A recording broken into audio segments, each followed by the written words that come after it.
Hi hello viewers, welcome to ఆకాశం Andhra news. ఒక big breaking news అండి. బటన్ నొక్కి చాలా రోజులైంది, ఇప్పటి వరకు ఎందుకు ఇవ్వలేదు ఎలక్షన్ కమిషన్. మన జగన్మోహన్ రెడ్డి ఉన్నాడు కదా, బటన్ నొక్కుతాను, మీకు ఖాతాలో డబ్బులు వేస్తాను. నువ్వు బటన్ నొక్కి అన్ని రోజులైంది కదా, అసలు ఇప్పటివరకు డబ్బులు ఎందుకు ఇవ్వలేదని ఎలక్షన్ కమిషన్ ఆదేశించిందంటే అసలు ఏం జరిగిందో చూద్దాం. ఏపీలో సంక్షేమ పథకాల లబ్ధిదారులకు ఇవాళ నగదు బదిలీపై సస్పెన్షన్ కొనసాగుతుంది. హైకోర్టు ఆదేశాలతో ఇవాళ నగదు విడుదల చేసేందుకు అధికారులు సిద్ధం కాగా హైకోర్టు ఆదేశాలు ఇచ్చింది. ఈ రోజు నిధులు వాళ్ళ ఖాతాలో వేసేయాలని కేంద్ర ఎన్నికల సంఘం ఏపీ ప్రభుత్వానికి లేఖ రాసింది. ఇవాళే నగదు విడుదల చేయాలనుకోవడానికి కారణం ఏంటని అందులో ప్రశ్నించింది. అసలు ఈ రోజు నువ్వు ఎందుకు రిలీజ్ చేయాలనుకుంటున్నావు అని సెంట్రల్ ఎలక్షన్ ఏపీ ప్రభుత్వాన్ని ప్రశ్నించింది. హైకోర్టు చేత దొబ్బులు తిన్నావు, స్టేట్ ఎలక్షన్ కమిషన్ తో దొబ్బులు తిన్నావు, సెంట్రల్ ఎలక్షన్ కమిషన్ కూడా ఈ రోజు నేను దొబ్బులు ఎడుతుంది. ఇలాగే నగదు విడుదల చేయాలనుకోవడానికి కారణం ఏంటో అందులో ప్రశ్నించింది. అలాగే బటన్ నొక్కి చాలా రోజులైనా ఎందుకు నిధులు విడుదల చేయలేదని ప్రశ్నించింది.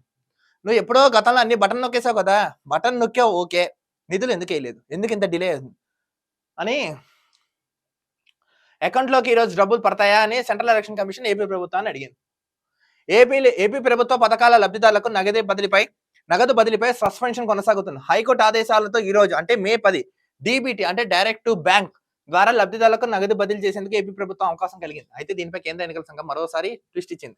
నగదు బదిలీ పథకాలపై ఏపీ ప్రభుత్వానికి మరోసారి లేఖ రాసిన ఎన్నికల సంఘం బటన్ నొక్కి ఇన్ని రోజులైనా ఇప్పటి వరకు ఎందుకు లబ్ధిదారు ఖాతాలో జమ కాలేదని తెలిపింది. ఇప్పుడే పోలింగ్ తేదీ ముందు ఎందుకు ఇవ్వాలనుకుంటున్నారని ప్రశ్నించింది. ఇన్నాళ్ళు నువ్వేం చేయలేని నువ్వు సడన్ గా ఇప్పుడు పోలింగ్ టైంకి ఎందుకు చేస్తున్నావు, దీనికి సమాధానం చెప్పండి అని సెంట్రల్ ఎలక్షన్ కమిషన్ ఆదేశించింది. క్వశ్చన్ చేసింది ఏపీ ప్రభుత్వాన్ని.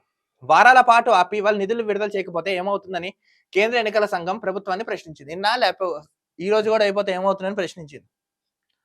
24వ తేదీ జనవరి నుంచి మార్చి 24 తేదీ వరకు ఏపీ ఆర్థిక పరిస్థితి తమకు తెలియజేయాలని లేఖలో స్పష్టం చేసింది.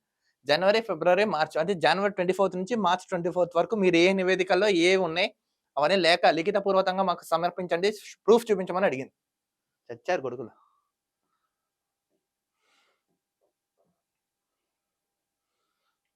అయితే ఏపీ ప్రభుత్వ అధికారులు ప్రస్తుతం ఈసీ పరిధిలో ఉన్నందున నిధుల విడుదలకు వారి నుంచి క్లారిఫికేషన్ రావాల్సి ఉంది. దీంతో ఏపీ ప్రభుత్వం అధికారులు ఈసీని సంప్రదించగా ఈసీ పలు ప్రశ్నలు సంధిస్తూ లేఖ రాసింది. ఇవాళ మధ్యాహ్నం 3 గంటల లోపు దీనిపై సమాధానం ఇవ్వాలని ఆదేశించింది. గతంలో మహిళలకు డ్వాక్రా రుణమాఫీ, చేయూత, ఈబీసీ నేస్తం ఇలా రకరకాలుగా బటన్స్ నొక్కేరిన. అసలు వాటికి సంబంధించిన నిధులు ఏంటి, ఎంత అయ్యే ప్రూఫ్ అని మాకు ఈ రోజు మధ్యాహ్నం 3 సమాధానం ఇవ్వాలని ఆదేశించింది. నువ్వు ఇన్ని రోజులు బటన్ నొక్కాను ఏం చేసావు, దీనికి క్లారిటీ ఇవ్వండి అని ప్రశ్నించింది సెంట్రల్ ఎలక్షన్ కమిషన్. దీనికి సమాధానం చెప్పండి.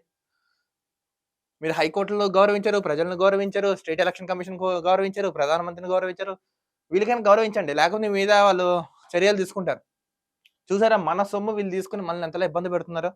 వీళ్ళు ఇప్పుడే ఇలా ఉన్నారంటే రేపొద్దు మళ్ళీ అధికారం చెప్తే వీళ్ళు మనకు న్యాయం చేస్తారా, ఆలోచించండి.